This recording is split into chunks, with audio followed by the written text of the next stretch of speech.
Oh, bo bo bo bo bo. Bang. Oh, bo bo bo bo bo. Bang. Already. Join the band. Hey, run along, come join the band. As I was perusing on my history of black history, I came across certain people called the Gullah Geeche.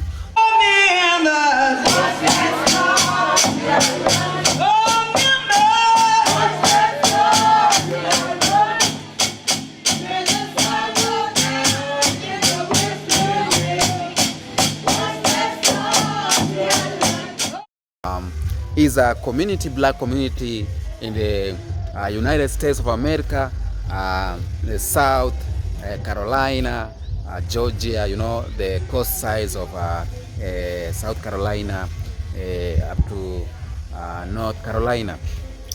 And I came to understand that the Gullah, they are still holding their culture, they are still holding the African, you know, the African culture. So I'm Veronica Gerald, and I'm a commissioner with the Gullah Geeche Culture Heritage Commission and a professor of English at Coastal Carolina University.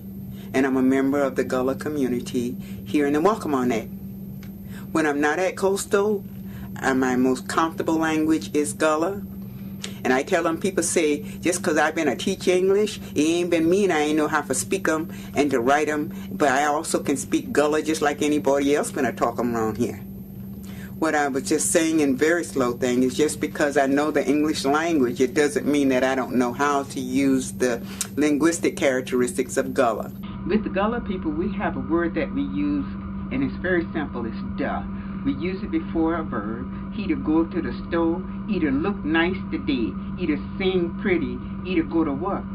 Duh is a linguistic feature that is still part of our language that comes all the way from some of the African languages that combine together to make Gullah. So, from my, you know, a little bit of my research, I came to notice that the Gullah, they are enslaved Africans that were taken from, you know, West Africa, more so Sierra Leone, Senegal, the coast, Gold Coast, you know, currently in Ghana, and taken to United States of America to work on the farms, rice plantation and planting of cotton, you know, all of that. So they went there and they settled on the coastline, you know, of South Carolina and Georgia.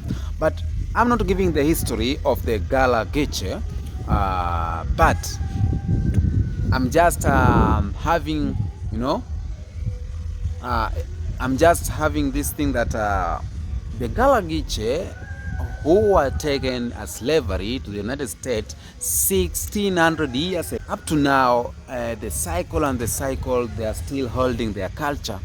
Cycle and cycle, they are still practicing, you know, the African culture, even their language. I ain't want none. She ain't coming to your house. We ain't been there. They ain't did that. Girl, you ain't see that? I ain't care, you know. If you hear their language, it's not mixed up with the black Americans, you know, because they were, you know, they were not mingled so much with the Americans. Like they were deep far away from Americans. So that's why they did not adapt the culture of Americans, like a lot of black Americans. I'm so happy that they're still holding the culture. I don't know if they are still there. I don't know if they are still, you know, a lot of them in the US, because time to time you may find that Nico busy, yes. Time to time you may find that when a community is somewhere else, maybe a community is somewhere else, and here come, here go, you will find that the culture or the community going to instinct. Like for example, 100 people comes in certain area, they start living there. There's a chance that they will reproduce and become a lot of them, or there's a chance they will increase in number, or there is a chance that time to time the culture or the people will come to an end. They will come to an end simply because as the time goes, you may find others, intermarrying. They mix with other communities, other cultures. And time to time you will find that when they continue mingling with other cultures or other people, so they will adapt their culture, and maybe one day it will come to an end. But the Gullah Geeche, they preserved this one for many years because they were deep down, the interior of United States of America. Not knowing where I came from, or how I got here, and why am I being treated as less than a human? Our grandmother said, now the buckra children go there. And don't look buckra in the eye. She said, I can't go over there no for play with them buckra them. We knew that the whites were different, but we didn't really know why. This comes to my attention that the youths or the young Africans of today, just 2 months, 1 month or 1 year of living in the United States of America, you change everything. You forget about your language, you forget about your accent, you forget about your African culture and everything. Just 1 year. So if you stay in America for around 10 or 20 years, that means you will forget even the capital city of your country, or maybe you'll forget the cities in your in your continent. You will forget the countries in your continent. I believe that as young Africans, we need to learn something from the Gullah Geeche. I don't know if it's forgotten tribe, but I'll do more research about it. I'll learn more about them, and to see if because I believe the time they were taken to United States of America, there were about 2,000 West Africans, the Gullah. But for now, I don't know if they are still there, because I believe some of them mixed up with the Americanas. So this brings to my attention how, as the youths of Africa and the people of Africa, we need to preserve our culture. We need to be more vigilant, because when we forget our origin and we tend to pick other people's origin, we are adding on them and reducing on us. So when a time comes where we need to come together and fight for our purpose, there will be nobody to do that. And this comes to I came to learn that Africans build America. That's for sure.